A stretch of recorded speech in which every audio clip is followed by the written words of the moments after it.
Assalamualaikum warahmatullahi wabarakatuh. Kembali lagi di Asari Tech Channel. Kali ini kita akan membahas tentang 5 alasan kamu cocok masuk di jurusan IT. Oke, saya buat 5 alasan ini atau 5 uraian terkait dengan kenapa kamu cocok masuk ke jurusan IT. Itu berdasarkan dengan pengalaman saya ketika saya kuliah dan ketika saya bekerja. Ketika saya kuliah, saya mempunyai teman-teman yang kiranya itu mempunyai karakter yang hampir sama antara teman satu dengan teman yang lainnya. Di dunia kerja pun sama, mereka mempunyai karakter yang hampir sama dari satu dengan yang lainnya. Mungkin teman-teman yang mendengarkan video ini juga pernah mengamati tentang terkait dengan itu. Kalau misalkan anak jurusan IT atau orang yang bekerja di bidang IT mempunyai karakter seperti ini. Nah, ini adalah berdasarkan pengamatan saya secara pribadi, bukan terkait dengan saya mengambil dari jurnal mana ataupun mengambil dari artikel mana, tapi ini pure mengenai dengan pengalaman pribadi yang saya temui di lapangan. Oke, langsung saja. Alasan yang pertama adalah, untuk alasan pertama ini itu untuk kaum milenial sekarang itu sangat banyak sekali. Itu Anda mageran tapi bisa diandalkan. Jangan takut kalau misalkan teman-teman ini mageran, teman-teman itu suka tiduran, lebih suka di rumah, lebih suka di kamar daripada harus keluar rumah, harus nongkrong, harus berkumpul dengan teman-teman, atau mungkin biasa disebut dengan antisosial. Tapi sebenarnya saya tahu kalau teman-teman itu tidak antisosial, teman-teman hanya kurang suka saja kalau misalkan di keramaian, atau biasa disebut dengan introvert ya. Tapi introvert itu ada banyak sekali jenisnya, bukan hanya terkait dengan mereka tiduran di kamar dan tidak ada gunanya sama sekali, tidak seperti itu. Tapi introvert itu juga ada kok yang sisi baiknya. Salah satunya adalah bisa diandalkan. Oke, bisa diandalkan di sini adalah contoh misalkan teman-teman kalian itu laptopnya rusak, siapa coba minta bantuan siapa? Oke, minta bantuannya apa? Ke anak jurusan IT atau ke kalian yang masuk di jurusan IT. Kemudian terkait dengan akun temen itu kehack, akun Instagram kehack, akun Facebook kehack, siapa kira-kira yang mereka mintain bantuan? Pasti anak IT. Maka dari itu anak IT harus bisa diandalkan. Untuk bidang kerjaan sendiri, kalau misalkan teman-teman itu adalah seorang yang migran tapi bisa diandalkan, itu kalian cocok masuk ke programmer ya. Anda akan bekerja sebagai seorang programmer di mana Anda bisa menghasilkan uang, menghasilkan cuan itu hanya di rumah atau di kosan saja tanpa harus bertemu dengan klien gitu. Atau sesekali teman-teman bisa bertemu dengan klien, tapi setelah itu teman-teman bisa mengerjakan pekerjaan kalian itu di rumah atau di kamar kalian. Jadi jangan khawatir buat teman-teman yang mageran, asal teman-teman itu bisa diandalkan, maka kalian cocok masuk di jurusan IT. Itu adalah alasan yang pertama. Kemudian untuk alasan yang kedua adalah komunikasi Anda pasif tapi pikiran kreatif. Banyak juga teman saya yang dulu itu kalau misalkan kita ajak ngobrol dia pasif, kemudian kalau misalkan perkuliahan dia pasif, kemudian di tempat kerja dia pasif, tapi sebenarnya pikiran dia kreatif. Jadi kalau misalkan kita mengasihkan tugas atau mengasihkan pekerjaan ke orang ini, maka orang ini pasti bisa mengerjakannya dan pekerjaannya itu lebih bagus daripada teman-teman lainnya. Walaupun mereka kadang kalau misalkan kita kasih kerjaan mereka tidak menanggapi itu, tapi mereka sebenarnya tahu apa yang kita inginkan dan terbukti dengan kerjaan mereka yang bagus. Jadi jangan khawatir kalau misalkan teman-teman itu merasa bahwa teman-teman itu pasif ketika berbicara, ketika bekerja, ketika bersosialisasi dengan yang lainnya. Itu bukanlah kekurangan yang fatal asalkan teman-teman itu bisa kreatif. Nah, kreatif di sini itu bukan hanya terkait dengan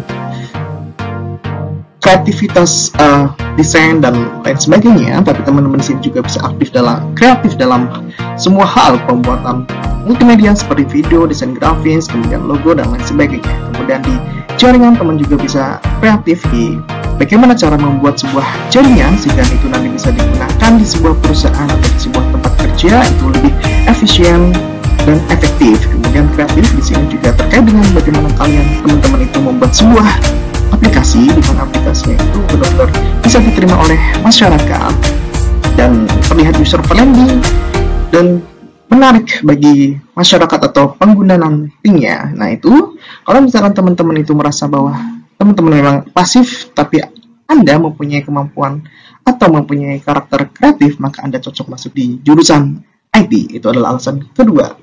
Kemudian kita lanjut ke alasan ketiga. Anda pendiam tapi pemberani. Jadi pendiam ini beda dengan pasif. Kalau pasif itu memang benar-benar dia diam, dia tidak bisa ngomong, dia tidak bisa bicara di depan umum, dia tidak bisa mengungkapkan apa isi hatinya. Beda dengan pendiam. Pendiam itu memang orangnya itu tidak suka ngomong, tapi ketika dia disuruh ngomong di depan umum atau di depan klien, mereka pasti bisa melakukan itu. Dan sebenarnya alasan mereka pendiam itu bukan karena apa-apa, itu karena memang males, tapi ketika disuruh ke depan, mereka akan berani mendeskripsikan sesuatu yang kiranya mereka tahu, kemudian mereka bisa melakukan itu dan mereka mampu melakukan itu. Jadi kalau misalkan Anda memang pendiam tapi Anda pemberani, maka Anda cocok masuk di jurusan IT. Kemudian bidang apa sih untuk masuk ke untuk karakter ini?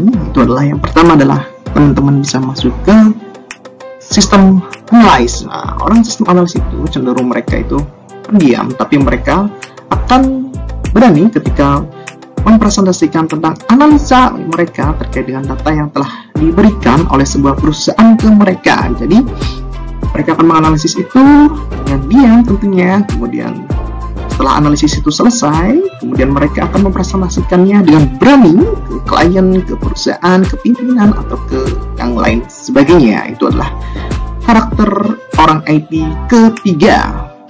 Kalau misalkan teman-teman itu pendiam dan pemberani, maka teman-teman cocok masuk di jurusan IT. Kemudian yang keempat adalah Anda kepoan, menyukai sesuatu yang baru.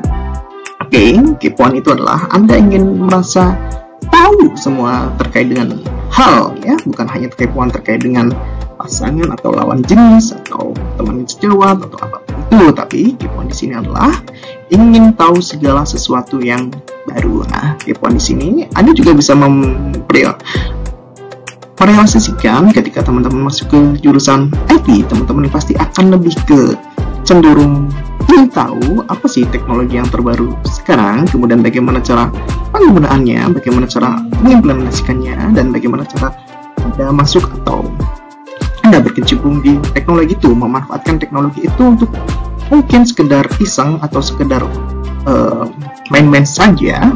Tapi teman-teman juga bisa, ketika mengetahui teknologi yang baru itu, teman-teman akan bisa melihat peluang untuk mendapatkan penghasilan tambahan, ya.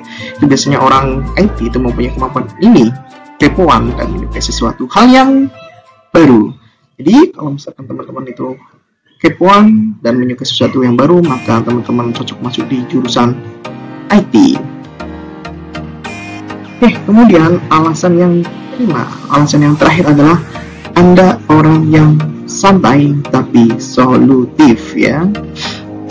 Santai itu artinya Anda nggak panikan, kemudian Anda juga nggak terlalu suka yang cepet-cepetan, tapi Anda solutif, ya. Ini cocok sekali ketika teman-teman masuk ke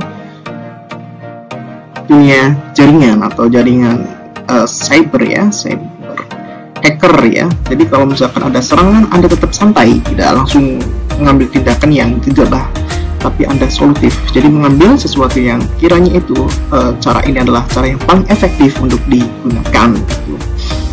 Jika Anda orang yang santai dan solutif, maka Anda cocok masuk di jurusan IT.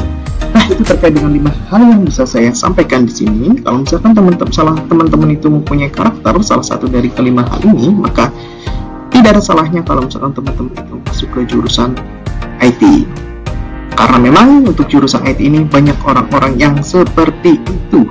Jadi teman-teman bakal dapat teman yang hampir seirama. Itu terkait dengan video kali ini, ya. Apabila ada salah kata atau menyinggung perasaan para pendengar atau para penonton di YouTube ini, saya mohon maaf.